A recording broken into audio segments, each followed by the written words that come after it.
Mother gone, overseer missing. The story history buried, paraphrased script Elzerizodor 9. The whip cracked one final time, and as its echo dissolved into the Mississippi night of 1842, a son made a vow that would soak the earth in retribution. Welcome to Roots of Fear. If you're just joining us, please subscribe and hit that like button so you never overlook the buried narratives that formed our past. As 1035, we're deeply grateful to every viewer who accompanies us on this exploration of history's forgotten recesses. Tonight's narrative is one you won't want to miss a single line of.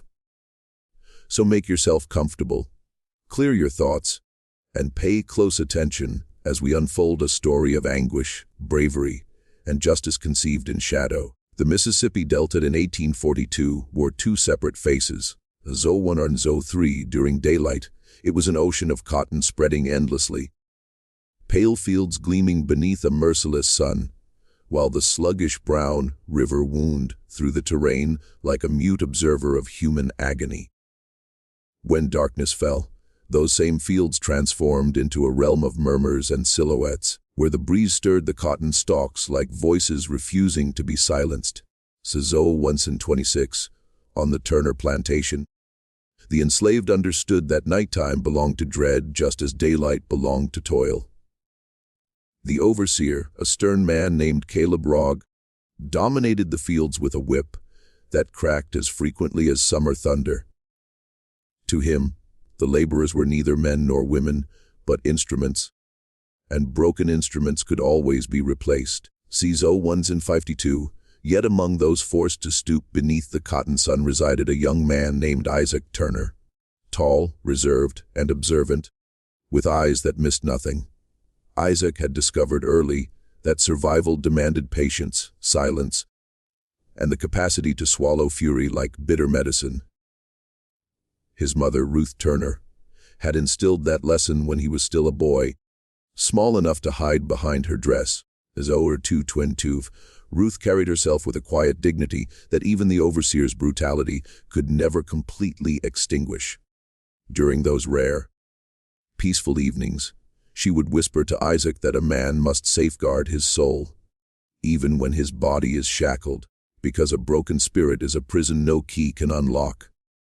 Isaac believed her, though each year made those words harder to cling to as the plantation tightened its hold on their existence.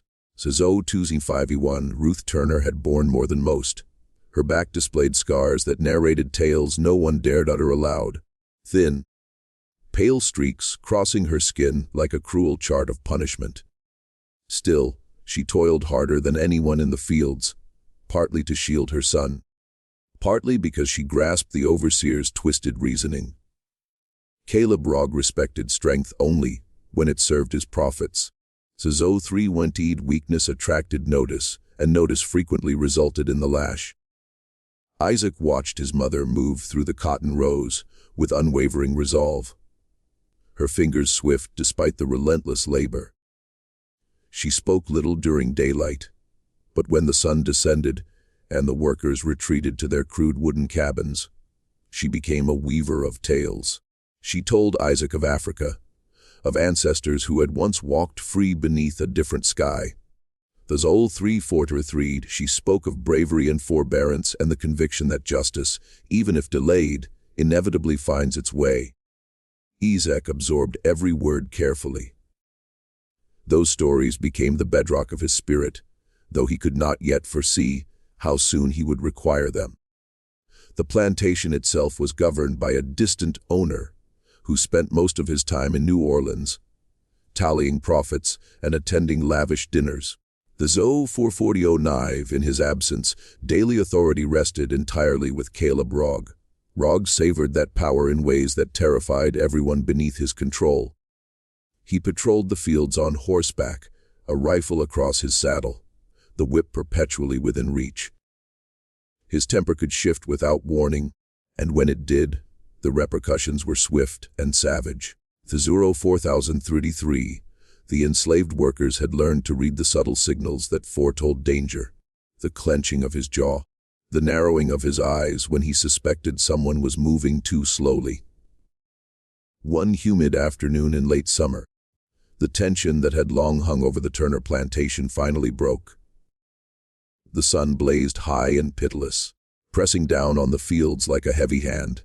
Suyo 458 sweat drenched every worker's clothing as they bent and gathered, their baskets gradually filling with cotton. Ruth Turner had been laboring since dawn without respite. Age and years of suffering had begun to slow her, though she resisted with stubborn pride. Isaac noticed her movements growing unsteady as the days stretched on. CO5s and 21, he wanted to assist, to lighten her burden, but the overseer's rules forbade anyone from abandoning their designated row. When Caleb Rogg rode along the field's edge that afternoon, he quickly noticed Ruth's decelerating pace. To him, it was not exhaustion or age he perceived. It was defiance. He dismounted with the cold patience of a man who relished what was about to occur. A 05 Hovey 46, the field fell silent as he approached Ruth, the only sound the gentle rustle of cotton leaves in the hot breeze. Isaac's heart began pounding so violently he was sure others could hear it. He knew what was coming before the whip even left Rogg's hand. The overseer accused Ruth of indolence, of stealing time that rightfully belonged to the plantation. The 016-200 Ruth tried to explain that the heat had made her dizzy, but explanations meant nothing to a man who measured humanity in profit and punishment. Rogg ordered her to kneel in the dirt. The workers around them lowered their heads, not from respect, but from fear of becoming the next victim. Isaac stood frozen as the whip sliced through the air. Yo 6 hard 3 tuve. Each strike landed with a sound that seemed to rip through the field itself. Ruth attempted to stay silent, refusing to give the overseer the pleasure of hearing her cry out. But pain has its limits. After several lashes, her strength faltered and a broken cry escaped her lips. Isaac felt something inside his chest twist and ignite. The 06 and 56, every instinct urged him to charge forward, to throw himself between his mother and the whip. But he knew that doing so would only result in both of them perishing in the dust. So he stood there gripping the cotton plants so tightly that their stems snapped in his hands. The beating continued far longer than anyone anticipated. The 07-1-7, even some of the other workers began to stir uneasily, sensing that the punishment had descended into something darker. Finally, Ruth collapsed onto the ground, her body no longer able to withstand the assault. Caleb Rogg stepped back, breathing heavily as if the violence itself had drained him. He ordered 2 men to drag her toward the shade near the field's edge. As 0744, Isaac forced himself to remain motionless until the overseer rode away. Only then did he rush to his mother's side. Her breathing was shallow, her eyes struggling to focus on his face. For a moment, she seemed to recognize him and tried to speak. The words emerged as barely a whisper. She told him to stay strong. So 0805, she told him to remember his identity. Then her chest rose once more slowly before falling still. In that moment, Isaac Turner felt the world shift beneath him. The stories of patience and endurance that had guided his life suddenly collided with a new terrible truth. Some wounds demanded justice. And on that silent Mississippi evening of 1842, as the shadows of the cotton field stretched across the land, Isaac Turner began to understand that the night itself might soon carry his response. The 08442 night descended over the Turner plantation like a heavy curtain, dense with the buzz of insects and the gentle murmur of the Mississippi River beyond the cotton fields. Inside the small wooden cabins, the enslaved workers conversed in hushed tones, careful that no careless word drifted too far into the darkness. The death of Ruth Turner had unsettled everyone. 0907, many had witnessed cruelty before, but something about that afternoon had felt different, as if the overseer had crossed a line that even the brutal world of the plantation rarely acknowledged. Isaac sat alone on the rough wooden step outside his cabin, his gaze fixed on the distant tree line, where the shadows gathered like silent witnesses. The Zuvano 927, the grief inside him was deep and heavy, yet it did not explode into wild anger the way some might expect. Instead, it crystallized into something colder and more calculated. His mother's final words repeated in his mind endlessly. Remember who you are. At first, those words felt like a plea for patience, a reminder to endure the world's cruelty, as she had always done. Salo 955v4, but as the hours passed, Isaac began to discern another meaning beneath them. Remember who you are. Not a tool, not property, not a creature meant only to survive beneath another man's boot. The thought frightened him because it opened a door that could never be closed once stepped through. Sesatundin 107, on a plantation where a whisper of rebellion could bring death, the idea of justice was more dangerous than any weapon. Yet Isaac could not push it away. When he closed his eyes, he saw the whip striking his mother's back. When he opened them, he saw the overseer's house, standing on the small hill beyond the fields, its windows glowing faintly with lamplight. 10,004 Herod, the plantation was quiet after midnight, but it was never truly asleep. Patrol riders sometimes passed along the dirt road, checking for anyone who might attempt escape. Dogs were kept near the barns to warn of movement in the dark. Even the wind carried sounds across the flat land with surprising clarity. 11 Hunsons. Isaac knew all of this because he had spent years watching and listening. His quiet nature had allowed him to move unnoticed in ways others could not. While many of the workers survived by keeping their heads down and their thoughts hidden, Isaac had survived by studying the patterns of the plantation itself. He knew when the patrol riders usually passed the eastern road. 11:21. He knew which dogs barked at every rustle and which were too lazy to rise unless something truly disturbed them. Most importantly, he knew the habits of Caleb Rogg.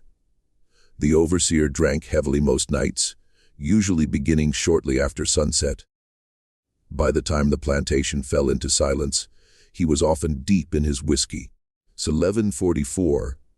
His temper softened into a careless arrogance that made him less cautious than he believed himself to be.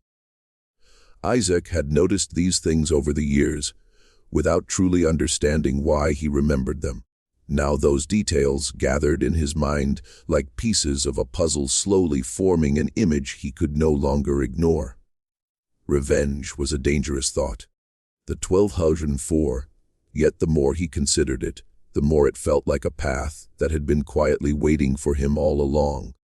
For 3 days after Ruth Turner's death, Isaac said very little. He returned to the cotton fields each morning like the others, moving through the rows with steady determination. To anyone watching, he appeared unchanged, another silent worker enduring the endless labor. 12:29, but inside his mind, something was shifting with careful precision. Grief sharpened his attention. Every movement of the overseer, every path taken by the patrol riders, every flicker of lamplight from the big house settled into his memory. Caleb Rogg seemed almost proud of the punishment he had delivered. 12,052. He rode through the fields with his usual cruel confidence, the whip hanging loosely from his hand, as if it were an extension of his authority. Isaac avoided looking directly at him. Yet he observed everything from the corner of his eye. He noticed that Rogg often dismissed the field hands early on Saturdays, after the cotton had been weighed. The 313 $, the overseer spent those evenings drinking alone in the small house provided for him near the edge of the plantation. Few people approached that building after dark, because everyone understood the danger of disturbing him. To Isaac, that isolation began to look less like authority and more like opportunity. Still, he did not rush toward the thought. So 13:32, his mother had taught him patience, and even now he clung to that lesson. Revenge carried risks not only for him, but for everyone who lived on the plantation. If he acted foolishly, others might suffer. The weight of that truth pressed heavily on his mind. Justice, if it was to come, had to be quiet and precise. The 13th, on the fourth night, Isaac walked alone to the edge of the cotton fields, where a narrow path led toward the woods. It was a place the workers sometimes visited in secret to find a few moments of privacy, away from the watchful eyes of the plantation. The moon hung low above the trees, casting pale light across the land. Isaac knelt beside the soft earth and pressed his hand against the ground, feeling the faint warmth that lingered from the long summer day. So 14,026, for a moment, doubt crept into his thoughts. His mother had spent her life, teaching him to survive in a world built on cruelty. Would she truly want him to step into violence now, risking everything she had tried to protect? The question lingered in the quiet night, until another memory rose to answer it. He remembered the look in her eyes as she lay dying in the dust of the field. So 1452, it was not fear he had seen there. It was sorrow mixed with something stronger, something that seemed to ask him to carry forward the dignity she had fought to keep. Isaac slowly stood and looked toward the distant glow of the overseer's house. The plan forming in his mind was no longer a wild dream born from grief. 15:13. It was becoming a decision. The Mississippi night around him seemed to hold its breath as he turned back toward the cabins, already knowing that the path ahead would lead him into a darkness from which there could be no return. Part 3 will reveal how Isaac Turner begins to move through the shadows of the plantation, preparing for the night when the overseer's cruelty will finally meet its answer. So 15:4. The days that followed moved with the slow rhythm of plantation life. Yet beneath that familiar routine, Isaac Turner felt time tightening like a rope being pulled toward its final knot. Each sunrise brought the workers back to the cotton fields, where the endless labor continued as if nothing had changed. Caleb Rogg rode his horse along the roads with the same cruel authority he had always carried, his whip swinging lightly from his hand, while his eyes searched for the smallest excuse to remind everyone who held power. 16th, to the outside world, the plantation appeared calm. The cotton grew thick and white beneath the Mississippi sun, and the distant river rolled steadily past the land, as it had for centuries. But inside Isaac, something had shifted in a way that could not be undone. The grief that once weighed heavily on his chest had transformed into a quiet resolve. 16:36, he watched the overseer carefully, studying every movement the way a hunter studies the habits of dangerous prey. Rogg's routine rarely changed.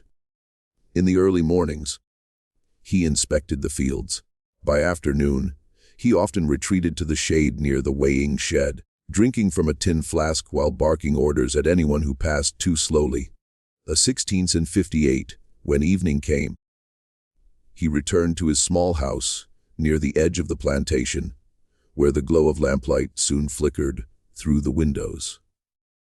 Isaac noticed how few people went near that house after dark. Even the patrol riders usually passed along the outer road without stopping. The overseer trusted fear to guard him better than locks or companions. So 17:20, that trust would soon become his greatest mistake. During those long days in the field, Isaac spoke very little. Yet others began to notice the change in his silence. Old Samuel, one of the oldest men on the plantation, watched him with quiet concern. Samuel had lived long enough to recognize the look that sometimes appeared in the eyes of men who had suffered too much. 17:47, one evening, as the workers returned to their cabins, Samuel slowly walked beside Isaac along the narrow dirt path. For a while, neither of them spoke. The sky above them glowed with the deep orange light of sunset, and the air carried the smell of warm soil and crushed cotton leaves. Finally, Samuel placed a gentle hand on Isaac's shoulder. So 18 he did not ask questions directly because on a plantation, questions could be dangerous things. Instead, he spoke softly about Ruth Turner. He remembered her kindness and the strength she carried through years of hardship. Isaac listened, without interrupting, though each word stirred the memory of his mother's voice, telling stories in the dim light of their cabin. So 1832, when Samuel finished speaking, he studied Isaac's face for a long moment. Then he said something that lingered in the young man's mind long after the old man walked away. Samuel said that a man must sometimes carry fire inside his heart, but he must also be careful not to let that fire burn the innocent. Isaac understood the warning. So 1854, revenge might bring justice, but if handled poorly, it could also bring suffering to those who had already endured too much. That truth settled deeply in Isaac's thoughts as he continued preparing for the night that was slowly approaching. By the end of the week, Isaac had gathered everything he believed he would need. So 1950, none of the items were unusual on a plantation. A small work knife used for cutting rope and repairing tools rested hidden beneath a loose board inside his cabin. A thick cloth sack, often used to carry cotton, waited folded beside the doorway. Even the path he planned to follow had been walked many times before during ordinary nights when workers slipped quietly toward the woods for a brief moment of freedom from the crowded cabins. See the 1940s, yet this time the journey would carry a different purpose. Isaac carefully chose the night for his plan. Saturday evenings were always the same on the Turner plantation. After the final cotton was weighed, the workers were dismissed slightly earlier than usual, giving them a few hours before darkness settled completely over the land. 2003 Caleb Rogg often celebrated the end of the week with heavy drinking, confident that fear and distance would keep everyone far from his door. Isaac waited patiently as that familiar Saturday arrived. The day passed slowly beneath the burning sun. The workers moved through the cotton rows, while cicadas screamed from the trees along the riverbank. As in 2023, Isaac forced himself to maintain the same steady pace he had shown all week. Any sudden change might draw attention, and attention was the one thing he could not afford. When the final baskets were weighed and the workers were released for the evening, he returned to his cabin with the same calm steps as everyone else. So 20:44 inside, the small room felt quieter than ever before. He knelt beside the loose floorboard and retrieved the knife, turning it once in his hand before slipping it carefully into the cloth sack. Night fell slowly across the Mississippi Delta, spreading shadows over the cotton fields, until the land seemed to dissolve into darkness. At 21:04, one by one, the lanterns inside the cabins flickered out as exhausted workers surrendered to sleep. In the distance, a dog barked once, then settled back into silence. Isaac waited until the night felt deep and still before stepping quietly outside. The air carried the warm scent of earth and river water. The 21:25 above him, the sky stretched wide and clear, scattered with stars that shimmered faintly through the humid air. For a moment, he paused, listening to the familiar sounds of the plantation. Somewhere near the barns, a horse shifted its weight. Farther away, the faint echo of laughter drifted from the overseer's house, followed by the dull clink of a bottle against a wooden table. So 21:48 Caleb Rogg was already drinking. Isaac adjusted the cloth sack over his shoulder and began walking toward the narrow path that led through the cotton fields. Each step felt deliberate, measured, and strangely calm. The fear that might have stopped another man seemed distant now, replaced by a steady focus that guided him forward. So 22:11, when he reached the edge of the field, he turned once and looked back toward the cabins. Dozens of lives slept within those rough wooden walls. People who had shared years of hardship beneath the same cruel system. Isaac understood that what he was about to do would not change the world they lived in. So 22s and 32, the chains of slavery were far larger than a single overseer.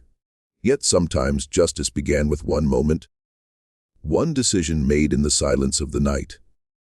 With that thought settling firmly in his mind, Isaac Turner stepped into the darkness and began moving toward the house where Caleb Rogg waited, unaware that the Mississippi night was carrying vengeance straight to his door. See 22-5-7, Part 4 will continue the moment when Isaac reaches the overseer's house and the quiet tension of the night turns into a confrontation that will echo across the plantation. The path that led from the cotton fields to the overseer's house wound through a thin stretch of trees that stood like silent guards between the labor of the fields and the authority of the plantation. 23-22, Isaac Turner moved carefully beneath their branches, his footsteps light against the soft earth. The night air felt thick and heavy, carrying the distant murmur of the Mississippi River and the restless chorus of insects hidden in the grass. Each sound seemed sharper than usual, as if the land itself were paying attention to what was about to unfold. So 23-46, Isaac paused several times to listen, letting the quiet settle around him before taking another step. The house of Caleb Rogg stood alone on a small rise ahead, its wooden frame faintly visible beneath the pale glow of moonlight. One lantern burned inside, casting a weak yellow light through the window. The 24-06s, from where Isaac stood, he could hear the faint scrape of a chair and the dull clatter of a bottle striking the table. The overseer was still awake, still drinking, just as Isaac had expected. For a moment, the young man remained hidden among the trees, studying the scene with calm patience. Fear had not vanished entirely from his mind, but it no longer controlled him. Said 24-7-33, what he felt instead was a deep, steady certainty that the path he had chosen could not be abandoned now. The memory of his mother's final breath moved through his thoughts like a quiet voice guiding him forward. Isaac stepped from the cover of the trees and began crossing the open ground that led toward the house. So 24-7-55, the grass brushed softly against his legs while the cloth sack hung quietly at his side. Every movement was slow and deliberate. The lantern light flickered across the window as he approached, revealing the rough outline of Caleb Rogg seated inside at a wooden table.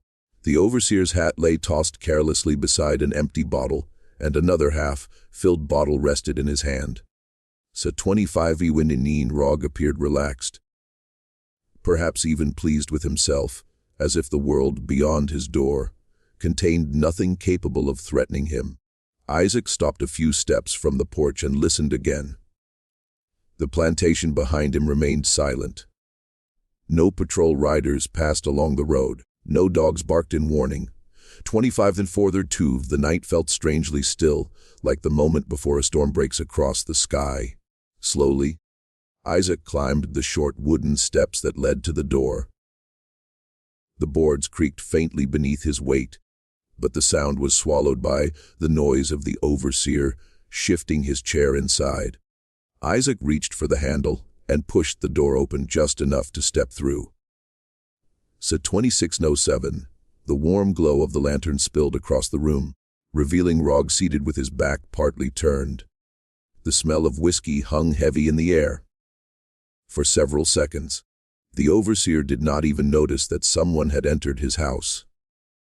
Then, the door creaked softly as it closed behind Isaac, and Rogg turned his head with a slow, irritated motion. A 26-29, Caleb Rogg stared at the young man standing in his doorway, confusion spreading across his face before anger quickly replaced it. The overseer's eyes narrowed as he struggled to focus through the haze of drink. He demanded to know why an enslaved worker had dared to step inside his home at this hour. Isaac did not answer immediately. He stood quietly, his expression calm yet filled with something deeper than simple defiance. A 20-65-37, the lantern light revealed the steady intensity in his eyes, a look that made the overseer shift uneasily in his chair. Rog began to rise, reaching toward the whip that hung from a nail beside the wall. He started to speak again, his voice thick with drunken authority, but Isaac stepped forward before the words could finish leaving his mouth. So 27 and 1 the cloth sack dropped softly to the floor as Isaac's hand closed around the small knife hidden within it. The moment seemed to stretch endlessly, each movement unfolding with quiet precision. Rog realized what was happening only when Isaac stood directly before him.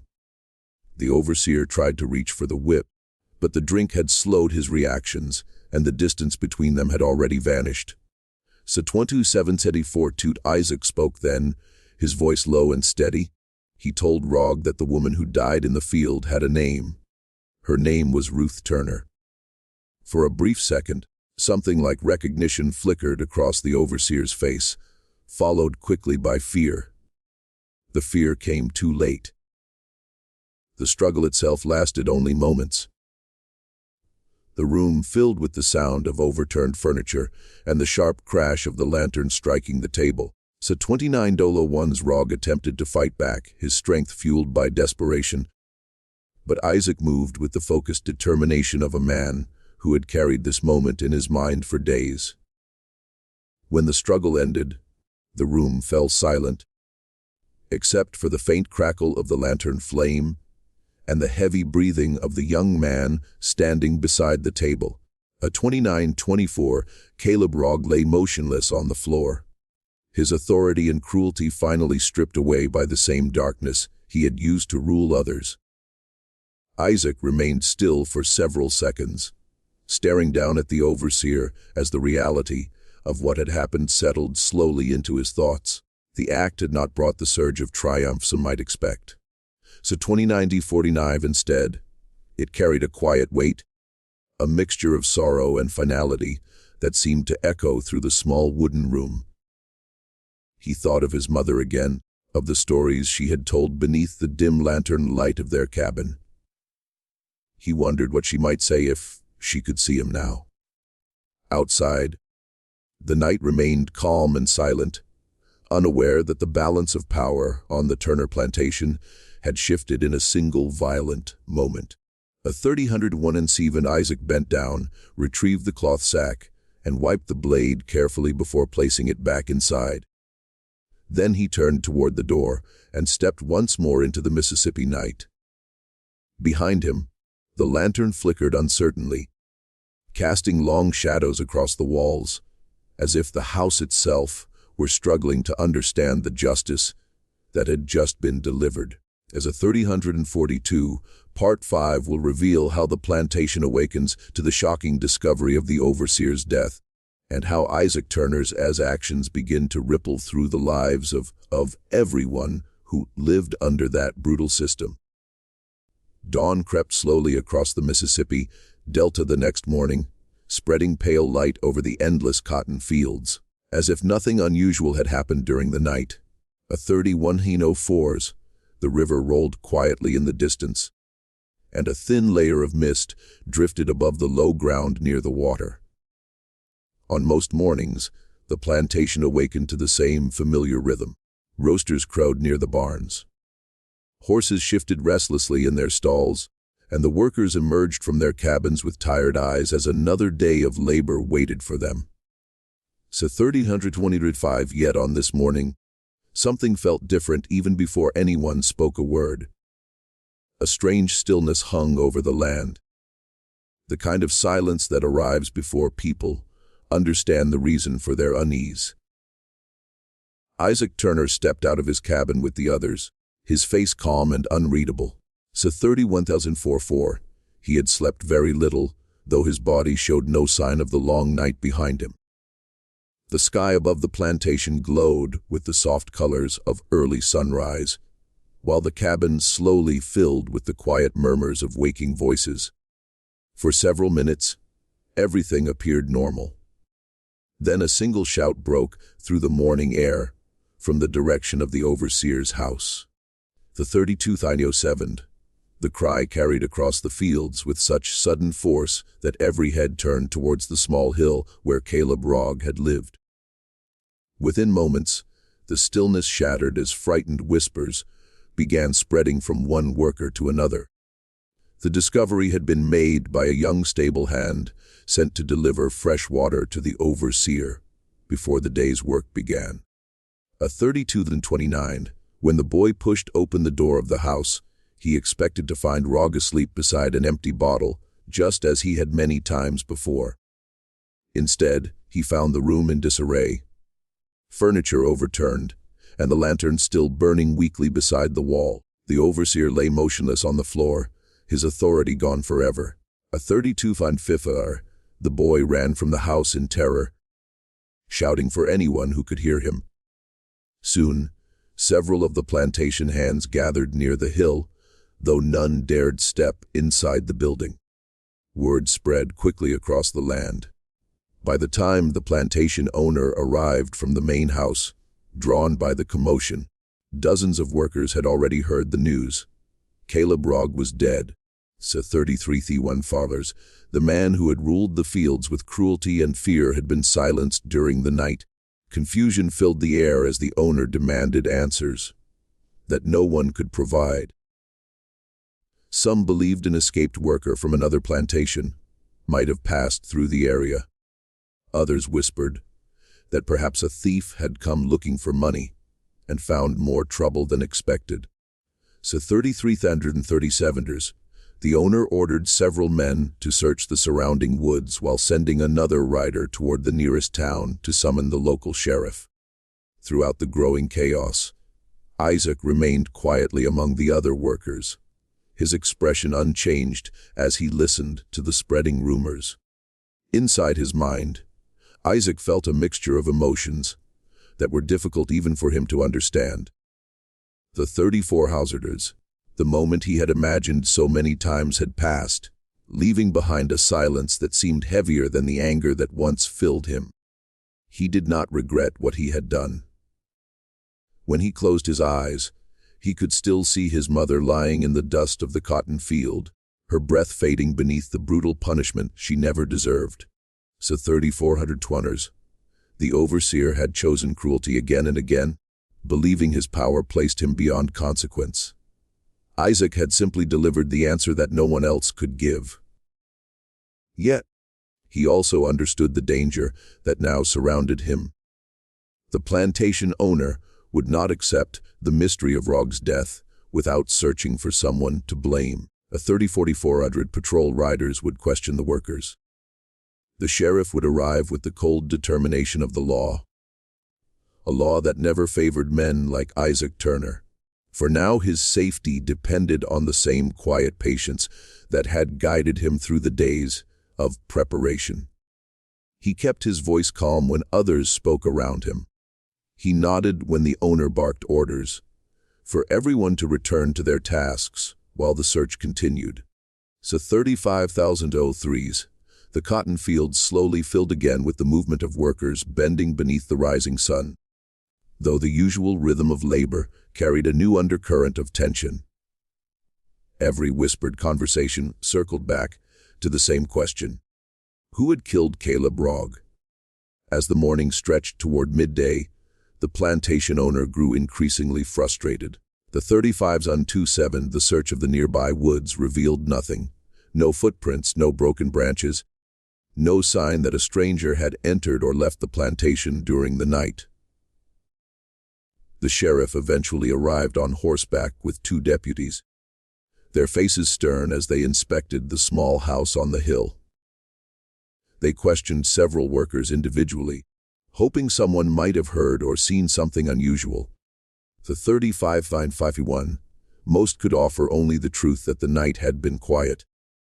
Isaac answered their questions with the same steady calm he had shown all morning. He explained that he had gone to sleep shortly after dark and heard nothing until the shouting at dawn. The sheriff studied him for a long moment, perhaps searching for the slightest crack in his composure, but Isaac's face revealed nothing. So 30:1617, after several hours, The investigation reached a frustrating standstill.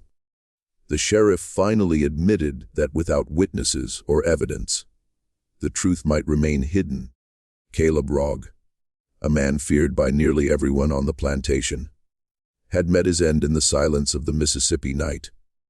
By late afternoon, the lawman rode away, promising to return if new information appeared. So 306041, the owner ordered the workers back to their cabins, clearly shaken by the realization that even his overseer had not been untouchable. That evening, the plantation felt strangely different. The sun dipped below the horizon, and shadows stretched across the cotton fields once more, but the usual fear that accompanied the overseer's presence had vanished. So 3702s, the cabins filled with quiet conversation as workers tried to make sense of what had happened. Some spoke cautiously of justice, though no one dared say the word too loudly. Others simply sat in thoughtful silence, feeling that an invisible weight had lifted from their lives, even if the chains of slavery still remained. Isaac sat alone outside his cabin, watching the sky darken above the land. The 3702-7, the stars slowly appeared one by one, bright against the warm southern night. He knew that the world beyond the plantation had not changed. The system that had taken his mother's life continued to exist across the entire South. Yet something important had shifted inside him. For the first time, since that terrible afternoon in the cotton field, he felt a quiet sense of balance returning to his spirit. So 37753, his mother's name had not vanished into the dust without answer. The cruelty that ended her life had faced justice, even if that justice would never be written in any official record. Isaac looked towards the distant line of trees where the river flowed beyond the plantation. Somewhere out there, the future waited, uncertain and dangerous, yet filled with possibilities that no whip could fully erase. So 3018 $2. And in the deep silence of that Mississippi night, Isaac Turner understood that his story was no longer only about vengeance. It had become a reminder that even in the darkest corners of history, the human spirit could still rise and demand to be remembered. After the death of Caleb Rogg, the Turner plantation did not return to the same cruel rhythm it had known before. So 3018-45, something subtle yet powerful had changed in the air. Though few people spoke about it openly, fear had once moved through the fields like an invisible master, guiding every step and every breath. Now that fear seemed uncertain, as if it had lost the voice that once shouted orders from horseback. The plantation owner struggled to restore control, bringing in a temporary overseer from a nearby estate. A 39-370, this new man, called Thomas Bell, arrived with a cautious manner very different from Rogg's violent arrogance. Word of what had happened spread quietly across the county. No one knew exactly how the overseer had died, but the mystery itself carried a warning. Men who ruled with the whip began to understand that their authority did not make them untouchable. A 39-33, Bell chose a careful approach during his first days on the plantation. He rode the fields with watchful eyes, but rarely lifted his voice. When workers slowed under the heavy sun, he shouted orders. Yet the crack of a whip was no longer heard echoing across the cotton rows. So 39-52, some believed Bell feared meeting the same fate as the man before him. Others believed he simply understood that brutality often planted the seeds of its own destruction. Isaac Turner noticed the difference immediately. The field still demanded endless labor.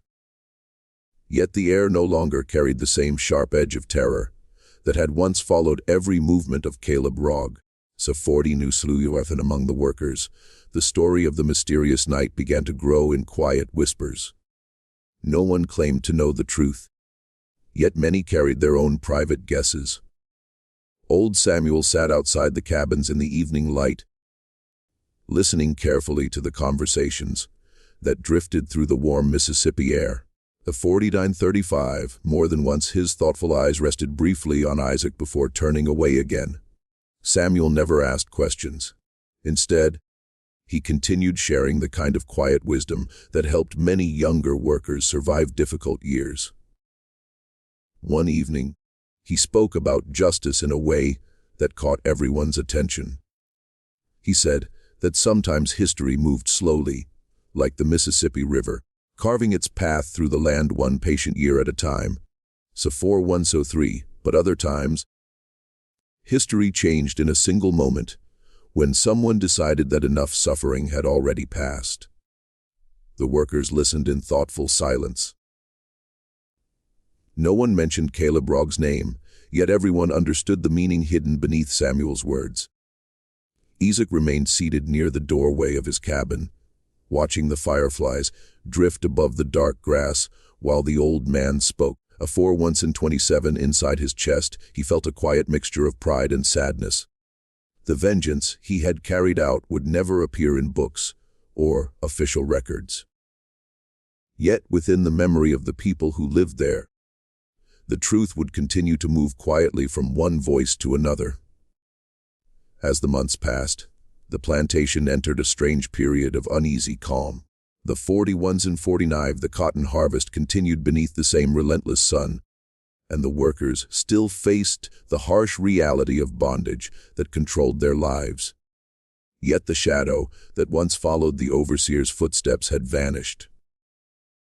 Thomas Bell ruled the fields with strict discipline, but rarely crossed the line into cruelty. 42-711, the plantation owner seemed determined to avoid another scandal that might attract the attention of authorities from the nearby towns. Slowly, the workers began to notice small differences in their daily lives. Breaks beneath the shade of the trees lasted a little longer. Punishments became less frequent. Even the patrol riders who passed along the road seemed less eager to challenge every movement they saw in the fields. A 4237, Isaac observed these changes carefully. He knew that one man's death had not destroyed the system of slavery that held them captive. Yet it had revealed something powerful about the nature of fear and authority. When cruelty ruled without question, it appeared unstoppable.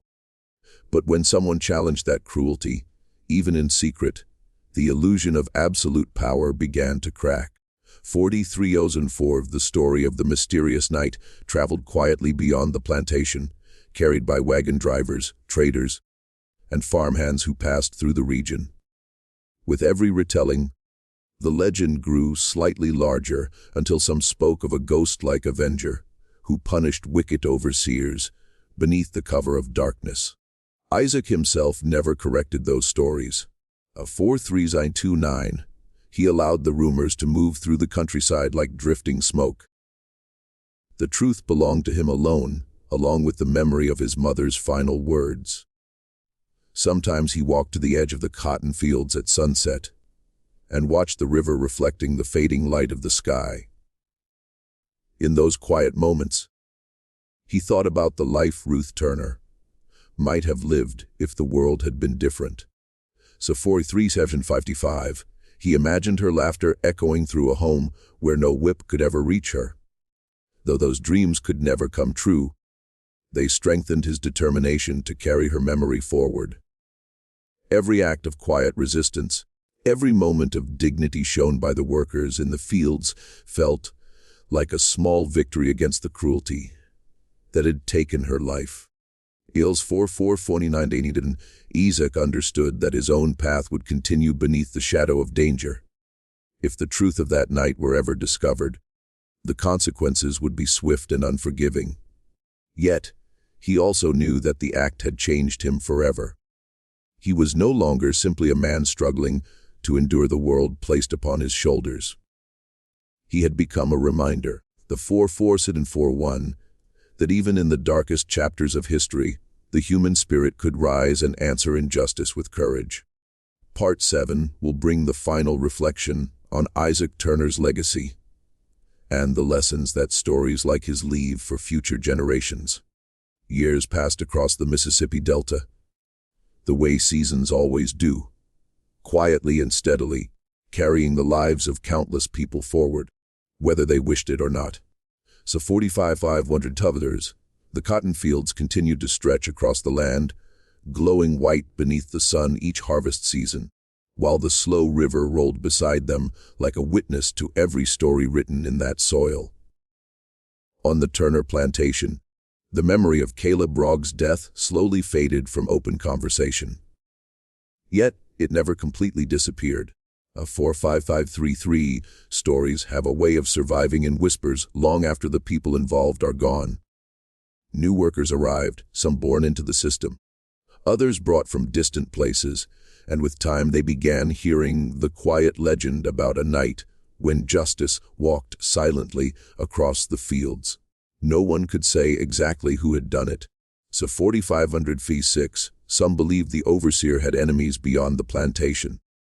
Others believed the land itself had answered his cruelty. But among the older workers, the truth moved quietly from one careful voice to another.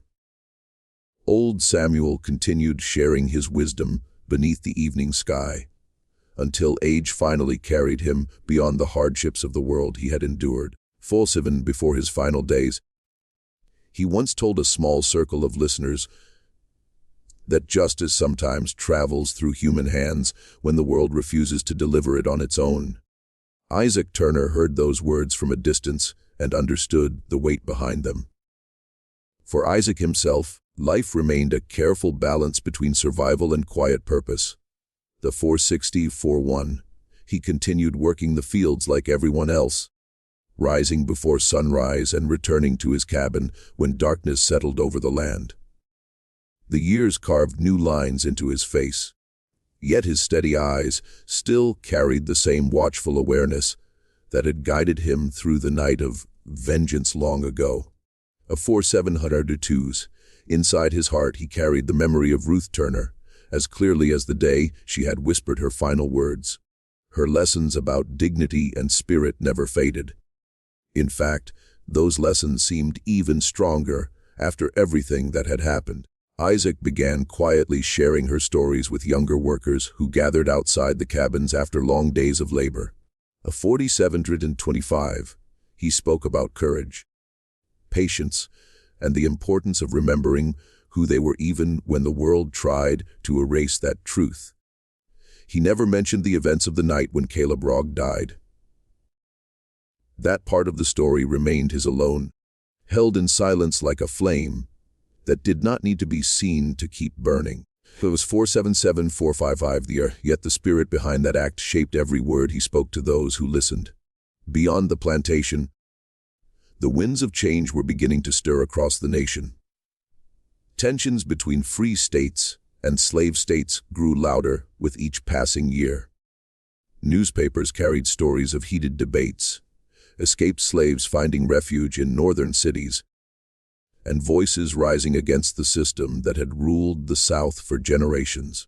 So Fort Ayton Limond, though the workers in the Mississippi Delta rarely saw those newspapers themselves, travelers passing through the region sometimes spoke about the unrest spreading across the country.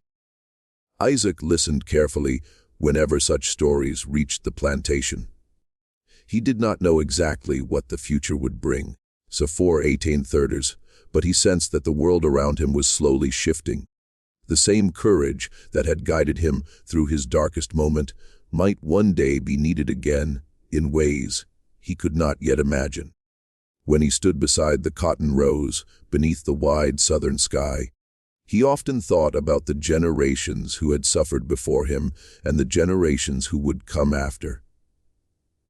So 485s and 2000er, history was not only a record of pain, it was also a record of people who refused to let that pain define the limits of their humanity. One evening, many years after the night that changed his life, Isaac stood at the edge of the fields, watching the sun sink slowly beyond the trees. The sky glowed deep red and gold while the Mississippi River reflected the fading light like a moving mirror. A 419 Elandidern, the land was quiet except for the soft rustle of wind through the cotton plants. In that peaceful moment, Isaac felt the presence of his mother's memory more strongly than ever before. He imagined her standing beside him, her voice calm and steady, just as it had been during the evenings of his childhood. "Remember who you are."